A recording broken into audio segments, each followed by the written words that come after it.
I thought that, finally, after I had graduated from college, my hard work paid off for the first time in my life. But then they used my college fund to throw a really elaborate wedding for their golden child, my brother. Years later, when they needed help, I wasn't willing to be part of this family anymore. My parents had always favored my older brother to the point that they used my college fund to pay for his wedding, sparing no expense. Finally, fed up with my mother's self-centered requests, I cut them entirely out of my life. I am Megan, age 23, and my older brother is Austin. We last spoke 2 years ago. Let me take that back. We were never on speaking terms. Distance is now a relief, but it wasn't always this way. Austin had been the golden child growing up. Being 3 years older automatically afforded him all privileges by default. My parents had always wanted just one child, and then I showed up unannounced, like an unwanted surprise party. I could tell the reaction to my arrival was not what it should have been. It was as though they'd won the lottery but would now have to split the winnings with me. I learned about their favoritism by accident one day at my family reunion. My aunt spoke about how our parents planned to send Austin to an exclusive private school and how they barely made it by after I came along. The moment I realized I would never be their favorite, well, I just stopped trying from then on. Sibling rivalry was always there between Austin and me. Whatever he did, I needed to do it better. Whether taking the exams or being good at certain sports, at home, my parents celebrated everything he did. At the same time, I stood at the back, fighting for the leftovers of their attention. The day I won a scholarship, they boasted about Austin's middle school award. Over time, I tried harder.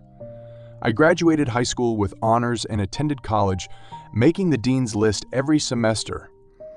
Meanwhile, Austin made his way through community college, barely scraping by. Finally, my achievements would pay off.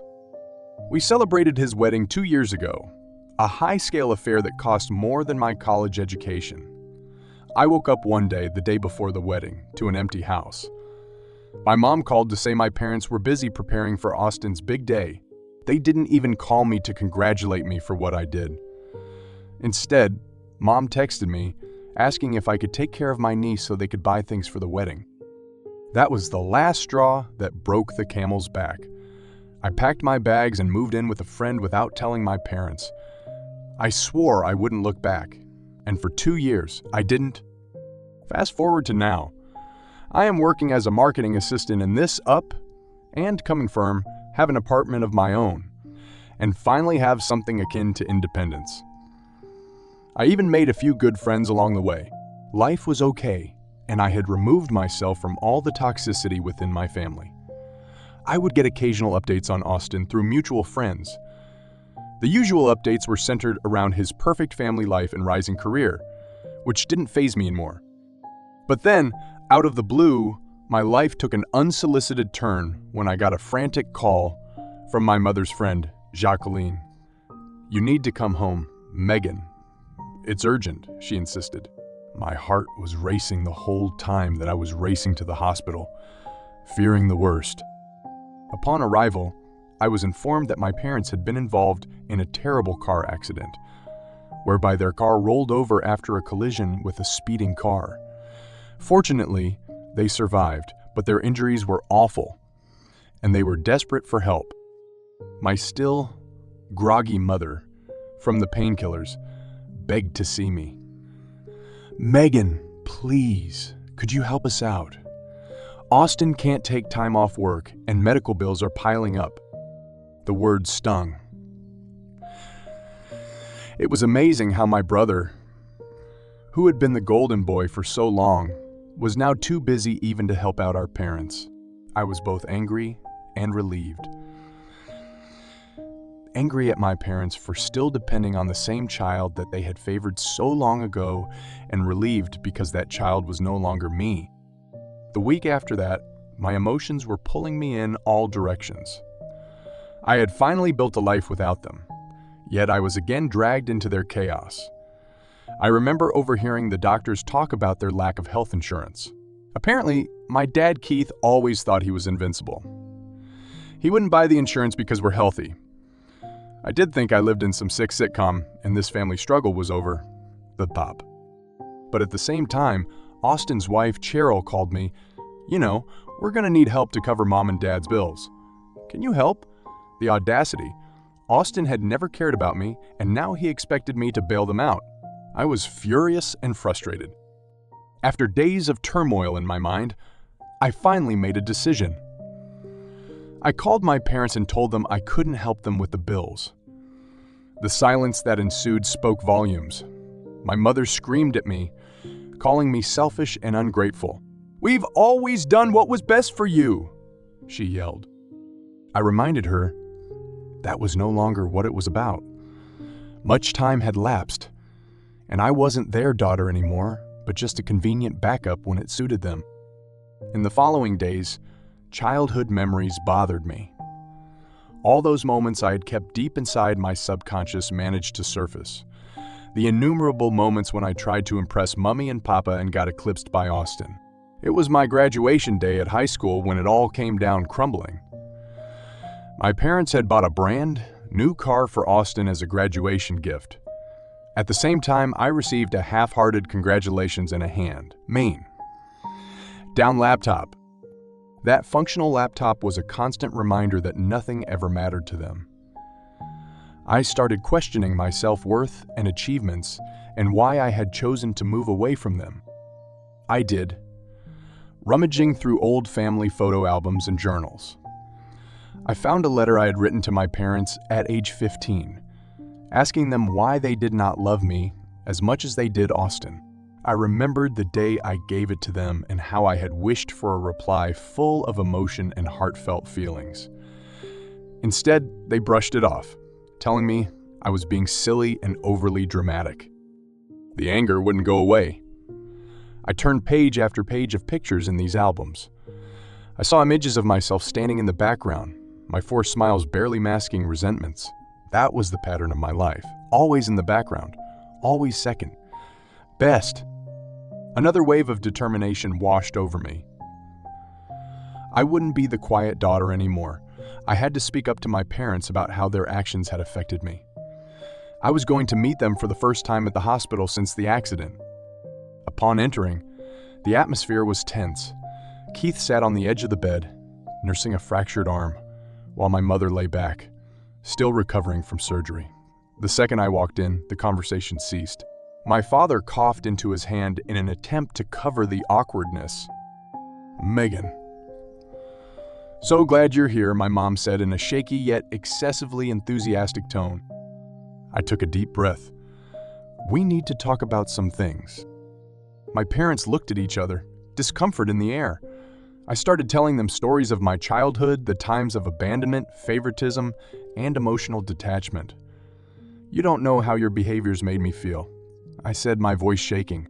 "All those times you honored Austin while I was in the dark. It hurt." "It still does." Keith shifted uncomfortably. "That's not how we remember it," he said, a note of defensiveness rising in his tone. "We always did our best for you both." I was frustrated to the point of boiling over. "Your best? What's your take on it? Austin could have dropped out of school, and you'd still support him while I work my ass off to earn your approval." My mother turned pale, eyes darting to Keith as she searched mutely for encouragement. "That's not true, Megan," she ventured weakly. "We only wanted what was best for our children." "What was best for me?" I replied, my tone pressing. "I wanted love and acknowledgement from you. And what did I get? Indifference and bitterness." The room fell silent, and I felt like I was heard for the first time. I was on a roll, continuing in a pathetic spill of my heart. "You don't get to decide how I should feel or how I should feel or how I should support you now. You made your choices and must now deal with the consequences." My parents were in stunned silence as I walked out of the room, feeling liberated. Finally, I stood up for myself, but a heaviness lingered in my heart. Well, things didn't remain the same after that. I stopped expecting them to call or message me. I started indulging in new hobbies. The main reason for this was my mental health. I started a journal where I documented my feelings and, over time, my progress. I found this local book club, took a yoga class, and even started painting things I had stopped years ago. Meanwhile, I kept in contact with some old buddies, and at almost every meeting, they inquired about my family. I tried not to be too specific since I didn't want them to go through the drama of growing up again. They would ask how Austin was, and I'd shrug it off and say I hadn't spoken to him in ages. The months went by, and I grew comfortable little by little, but occasionally, one gnawing thought came to mind. What if my parents were trying to change? What if they finally understood their mistakes and were working on themselves? That remained a thought, itch in my side. I remembered the pain of years, the memories of being overlooked and how I never felt good enough. I couldn't go back into that trap. One morning, I was having coffee with my friend Madison, an excellent listener who had been with me through thick and thin. With steaming mugs of lattes in front of us, I talked about what was happening in the family. "Sometimes people need a wake-up call," Madison said, stirring her coffee absent-mindedly. "You did what you needed to do for yourself. Let the guilt creep in, which it shouldn't, but it is not your responsibility to fix it." The words hit my gut. It was so easy to fall back into the pattern of wanting to be the peacemaker, to reach out and mend things. But as I looked around at the vibrant life I was building for myself, I knew I had to stay strong. I now felt a newfound sense of freedom and autonomy.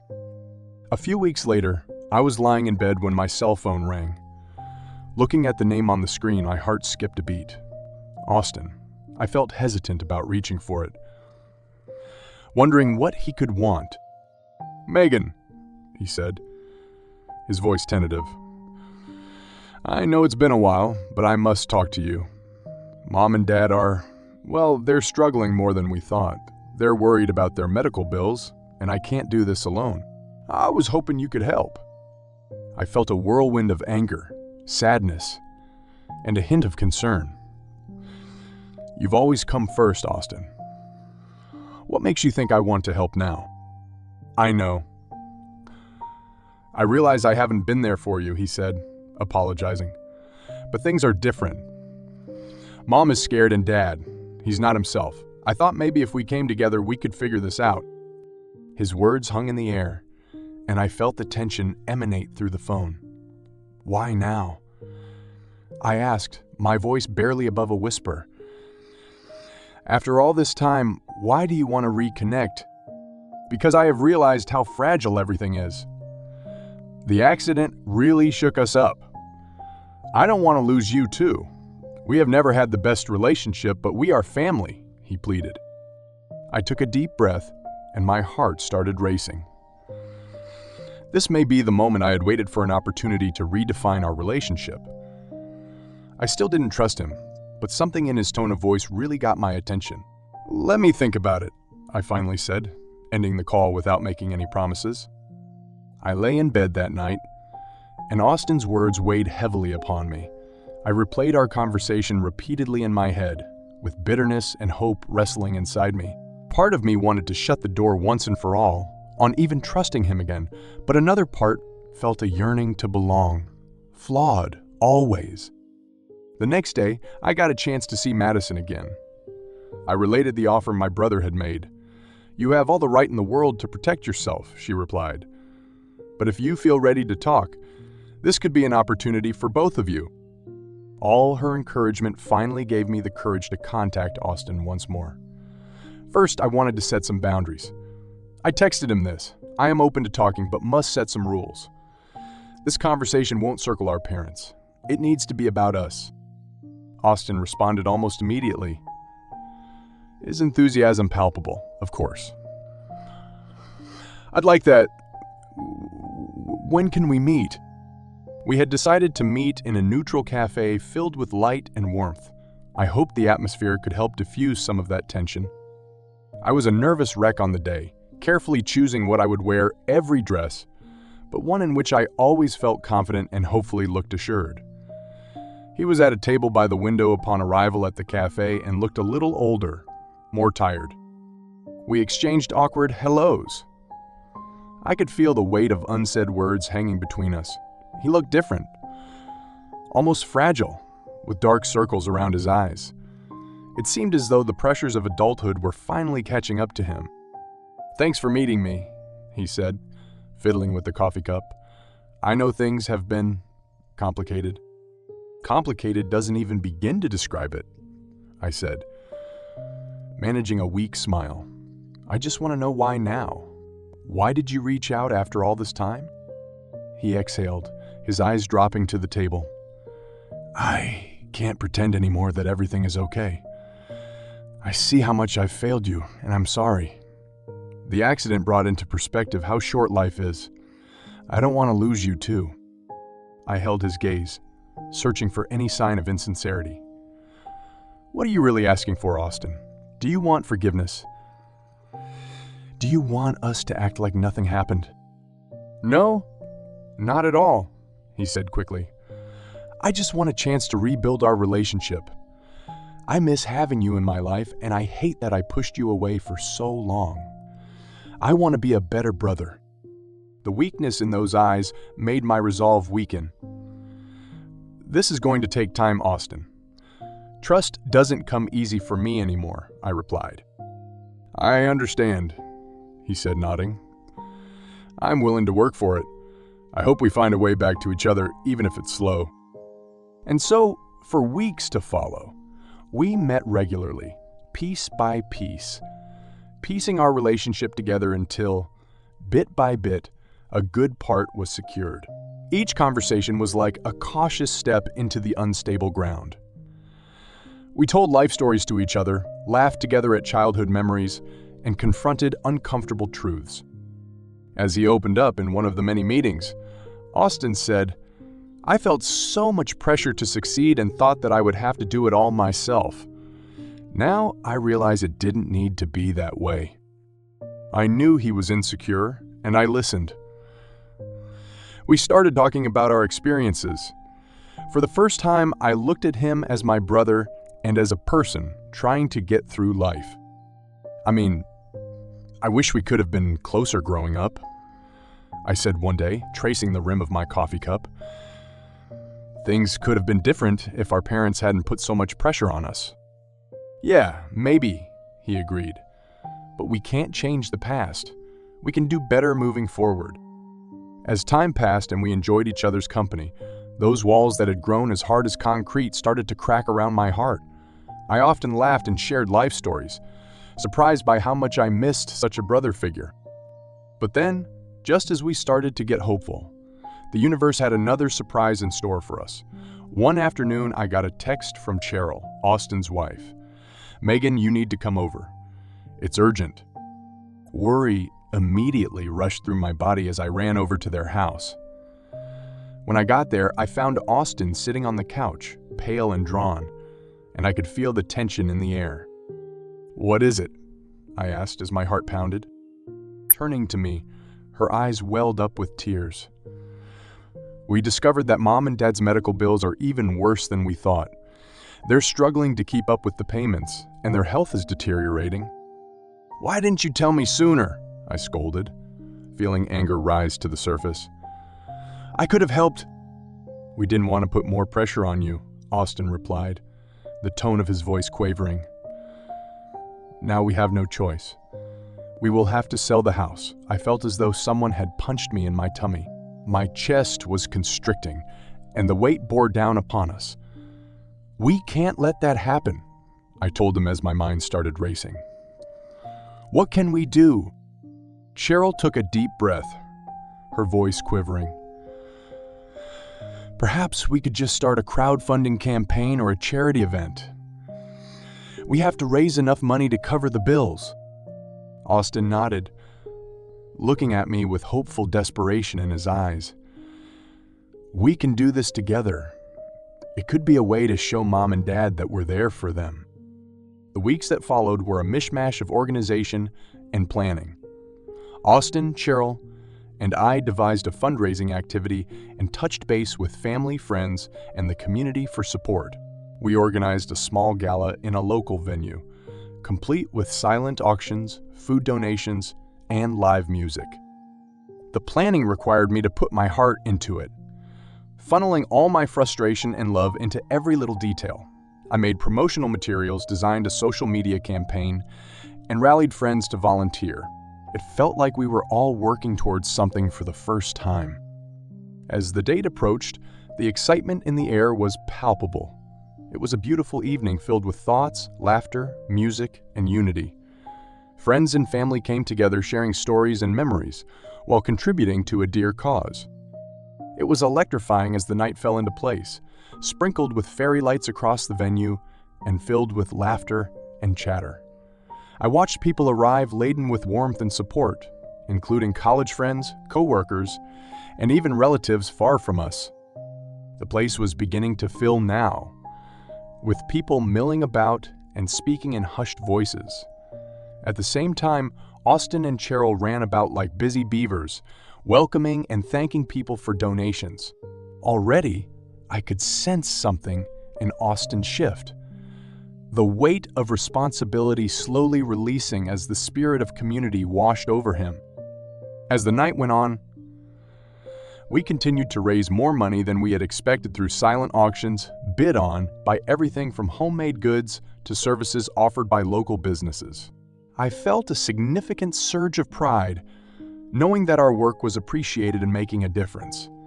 At the same time, with all the pressure upon me, deep down, it weighed heavily. I turned the room, and my eyes fell upon my parents, who sat proudly yet in a daze at an end table. They had come shy, but determined to witness this family and friends' support. My heart wrenched, catching the image of them fragile because they'd lost so much in that accident, and financial insecurity now threatened to hang over all of us. Later in the night, I needed a moment to step outside and catch my breath. The cool air hit me as I stared at the stars and felt clarity over me. But as I stood there, I heard footsteps behind me. It was Austin, looking solemn. "Megan," he started, "I want to thank you. I haven't always been the brother you needed, but tonight was different. Tonight, I feel that we really connected." I nodded, feeling the sentiment, but the old sting of unfinished problems hit me again. "It's a start, Austin, but it doesn't erase the past. I don't want to go back to being the neglected daughter. I need to know you'll be there for me, too." "I will," he promised, his eyes earnest. "I've realized how important family is, and I don't want to lose you again." At this point, a mighty cheer emanated from inside the hall, breaking our moment of solemnity. We smiled at each other hopefully and went inside to announce the amount raised that evening. It was a successful fundraiser. We raised over $10,000. My heart swelled with hope as we rejoiced. This may be the turning point for all of us. Yet, as the night drew close, my stomach began to sink. Disturbingly enough, I couldn't seem to shelve the feeling that we were still at square one despite the fervor. Days after the fundraiser, Cheryl called. "Megan, you need to come over. It's about Mom and Dad." I reached their house in a surge of panic. The mood inside was solemn. Austin sat on the couch with a lost expression, and Cheryl's eyes had crimson imprints around them. "What happened?" I asked, my heart racing. "It's Dad," Cheryl whispered. "He had been feeling worse since the accident, and he went to the doctor today. They found something. He has stage 4 cancer." The words hung like a dark cloud, pressing down on all the hope that had just blossomed. I couldn't breathe. I turned my head toward Austin, whose face showed shock and disbelief. "How could this happen?" I muttered, the ground seeming to fall from beneath me. "I don't know, Megan," he said, his eyes brimming with tears. "They say it's advanced. They want to start treatment, but..." His voice trailed off as the weight fell upon us. Cheryl placed a supporting hand on his shoulder, wordless. Reality slammed home struggles that we had shared, and the torn relationships we were trying to repair were overridden by a tragedy to come. Over the next few days, we would meet regularly to make decisions regarding Dad's treatments. Our optimism during the fundraiser melted into anxiety as reality set in. I felt like I was losing my footing, the ground beneath me, unstable. Austin was beyond consolation. The weight of being the perfect son had always been an onus. Now it was crippling. He struggled with his emotions, often retreating into silence. I tried to reach out to him, but I felt like I was losing him again. "Why did that happen?" I asked one evening as we sat in their living room, the atmosphere thick with unspoken words. "I don't know," he whispered, head hung low. "I wish I could change it, but I can't." The weeks would then come from the nights, and this visit to the hospital became routine. I watched my father fight this invisible enemy, his spirit being eaten away faster than one can imagine. Every time I visited him, the dynamic man I knew kept vanishing. I felt helpless, trapped in a nightmare that refused to end. One frigid evening, Cheryl called. "Megan, you should come to the hospital. Dad's not doing well." My heart had already sunk the moment after I ran to the hospital in such a rush. Upon arrival, Austin sat in one corner of the room, his face buried between his hands. The scene broke me, and he could not even raise his head towards me in trying to approach him. As we entered the room, I was taken aback by how frail and in a struggle my father was. The machine's beeping made fun of me in every possible manner, reminding me of how, in an instant, life can suddenly change. My mom sat at his bedside with fresh tears in her eyes. "Dad," I whispered. Slowly, he turned his head towards me, breaking a weak smile through the pain. "Megan," he croaked, holding out a shaking hand. I took it and felt the warmth seep away. "I'm proud of you, you know that?" It sounded like a blow. "I'm glad things were as they were," I said, tears streaming. "I know, and I'm sorry," he said, his voice weak but sincere. "I never meant to hurt you. You are worthy of so much more than what I gave you."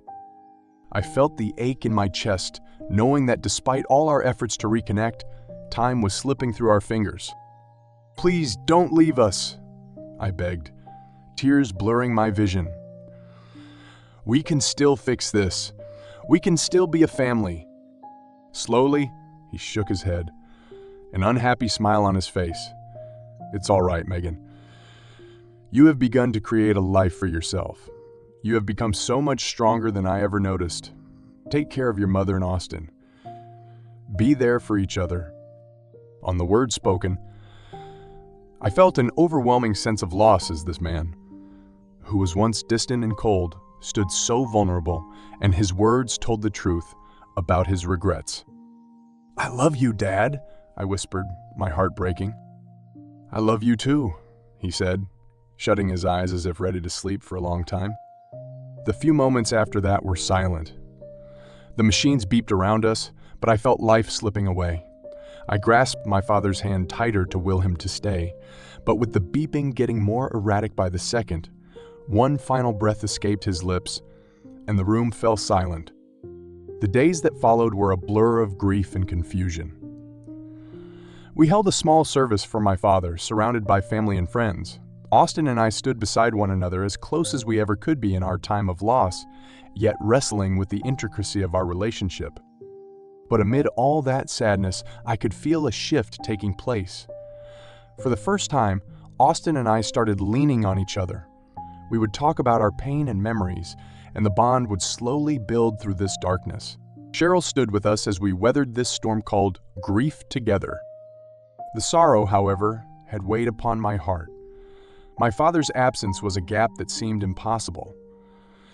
I missed the distant father, one I had never known. My anger and resentment turned to deep sadness as I worked through the reality of our family's history. Over the following weeks, we took comfort in each other. Austin opened up with me about his struggles, how hard it had been to step into the perfect son role, how much he had taken for granted, and how much parents' expectations had formed choices. "I wish we could have had this before," he said one evening as we recalled childhood memories. "I wish I had been there for you." "We can still be there for each other," I replied, hopeful despite the remaining sadness. "It's not too late for us." Time went by, and though that ache would still linger, I strengthened myself through this new relationship I was building with Austin. We would learn to live in our grief together. We'd honor the memory of our father and build on the bond we'd both constantly desired. But even as we drew closer, the weight of our family's past was still heavy in my mind. There were memories of neglect and rivalry which are there, hanging like shadows behind my mind.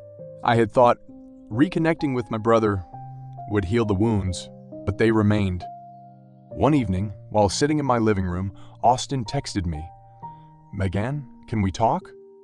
My heart was reeling as I read the text. In many ways, we'd been exploring this new landscape together, and some part of me was terrified that another emotional tsunami would hit. Still, I agreed to a meeting, hoping our connection could offer solace amid the heartache. We met at the same cafe where we'd resumed our affair. Coming inside, he sat with his back against a corner, looking into his coffee as if all of life's secrets could be found there. I could feel the turmoil in his eyes as he raised his head. "Hey," I said softly, sitting across from him. "I've been thinking a lot about Dad," he began. His voice cracked, but he continued, "About all that we lost. I don't know how to cope. All the things I didn't say to him, it feels like I am drowning in all of that stuff." "I know," I replied, and my heart broke for him. "I feel the same way. I wanted so much more time." He ran a hand through his hair, frustrated. "You think he would have been proud of us? After everything?"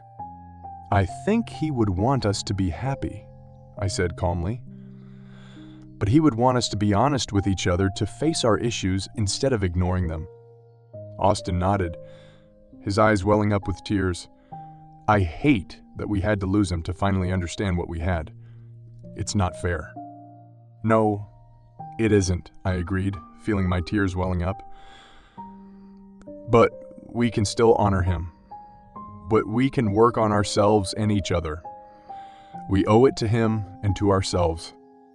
Austin took a deep breath, and I saw him try to round up his thoughts. "I want to do better, Megan. I want to be there for you, not let you feel alone. But I don't know how. Let's take it one day at a time," I ventured with hope. "We're both making this up as we go along. Let's start by talking about everything we wish we'd been able to say to him. That may help." The following weeks only marked a continued development into this new phase of our sibling relationship.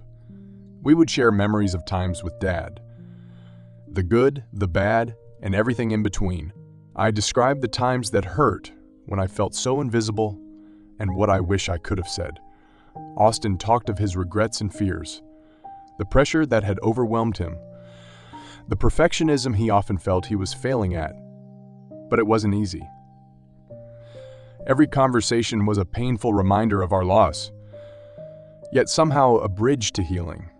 At times, we laughed and cried in the same breath, even in the exact words. Though the journey was rife with emotional landmines, it let us slowly begin to piece together a new understanding of each other. And yet, even as we grew closer, a fluff of sorrow trailed us. The absence of our father was, in fact, a grim reminder of what could have been. We joined support groups for the bereaved and found solace in listening to stories of people who had experienced similar trauma. It was a space where our deepest fears could be aired, and I began bit by bit to feel lighter. One evening, lying in bed, I received a call from Austin. "Megan, I've been thinking," he said barely audibly, "what if we do something to keep Dad's memory alive? You know, something that keeps him alive in our hearts?" "What do you mean?" I asked, intrigued. "We could start a scholarship fund in his name or volunteer at a local charity. Something to ensure his legacy lives on," he said.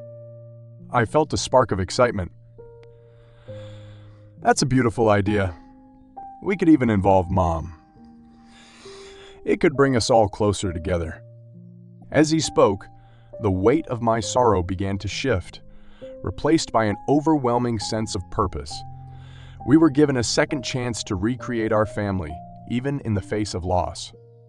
Months passed, and we started establishing a scholarship fund for students in fields our father had been interested in, naming it for him.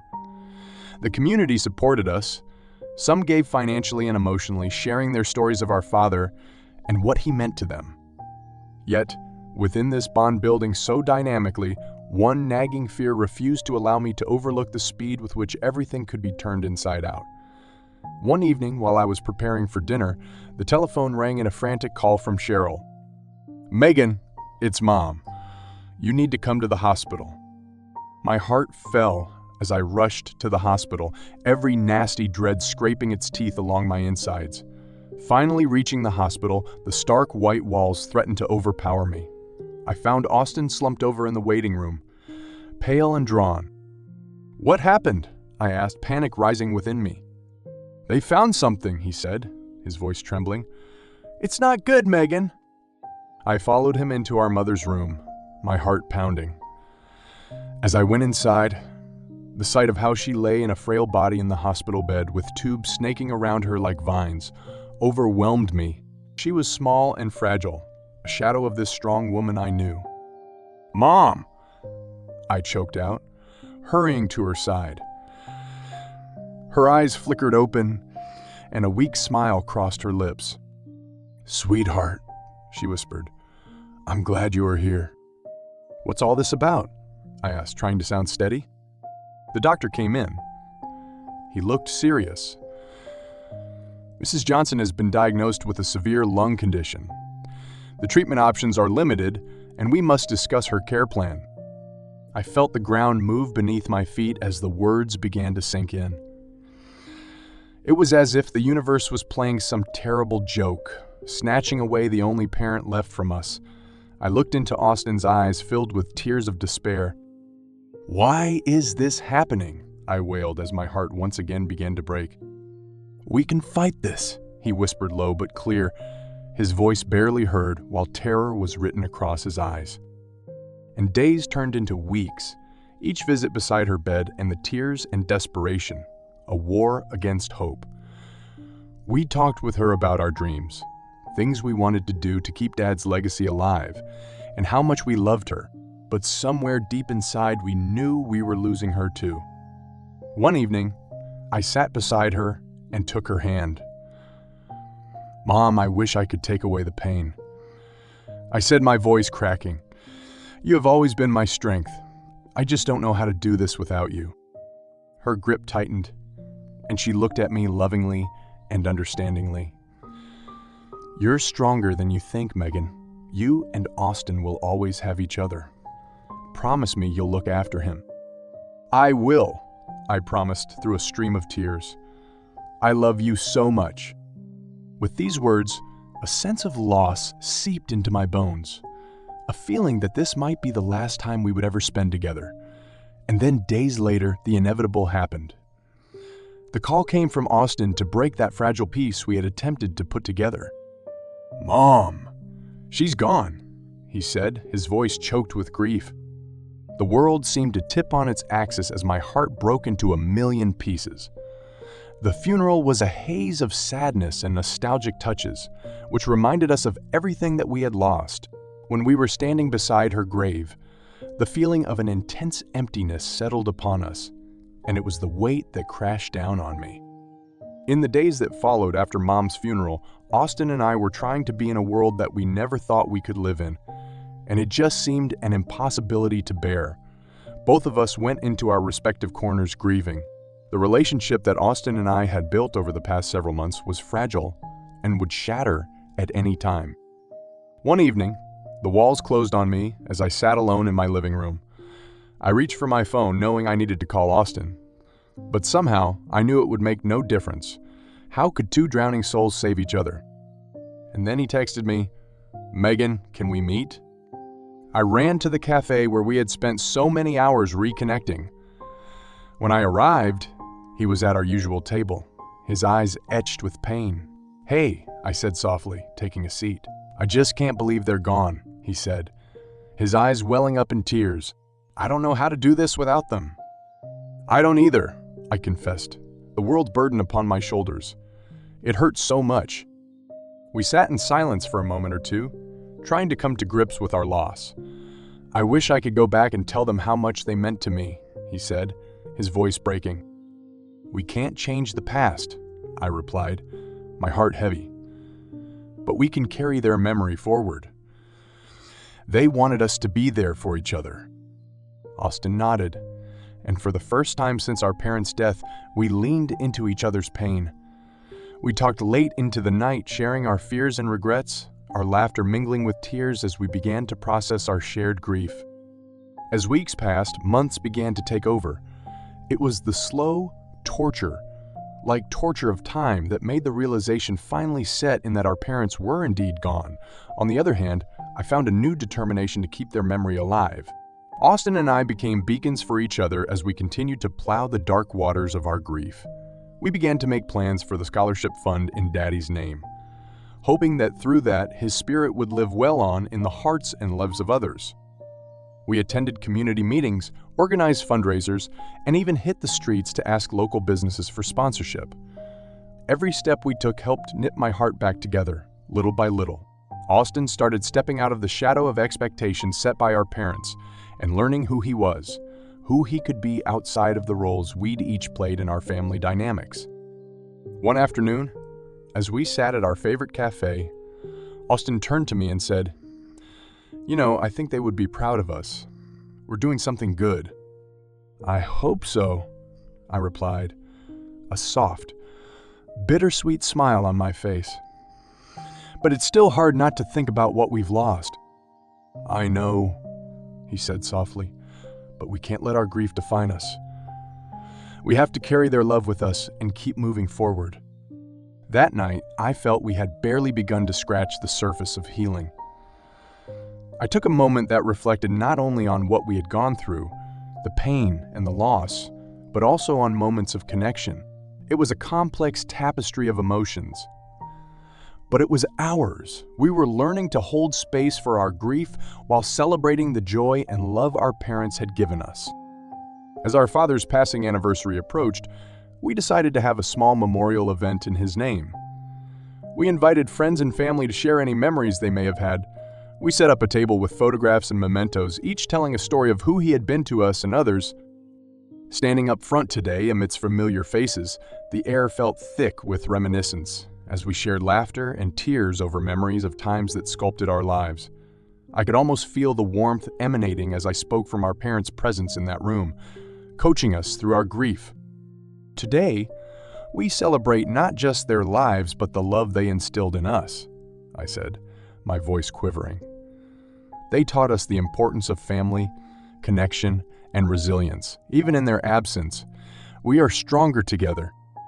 Later, Austin and I snatched a moment outside, under a canopy of stars. The night was as haunting as it was beautiful. "You think we'll ever be healed?" he asked, looking up at the sky. "I believe healing is a path, not a place," I said. "We will always carry the pain with us, but we can carry the love too. It's all entwined." He nodded, and a small smile broke through his grief. "And we'll keep moving forward together." As seasons passed, the gnawing feeling of loss became a quiet companion. A scholarship fund started to blossom. It would help young students chase their dreams. We felt the legacy of our parents come alive through the lives we had touched. One sharp autumn evening, as I started the night closure procedure of the cafe we had been frequenting, a moment came when it all came into retrospect. The memories of my parents encased in my heart were so closely knit with the love my brother and I had shared. In that instant, it struck me that even as grief had rewritten us, it had also shown us how resilient we could be. We'd endured unimaginable heartbreak, yet found connection, healing, and hope. The air was cool and fragrant, filled with the scent of fallen leaves, and I breathed deeply. For one instant, there was a sense of peace. I may have felt uncertain about the path ahead, yet I wasn't alone. Austin and I would remember our parents and their place in our lives by a life fully lived, embracing the joy and the sorrow that came our way. It was bittersweet to say goodbye to the past, knowing that love would always prevail above grief. We moved on, creating our paths, and with every step, Mom and Dad went with us, lighting the way.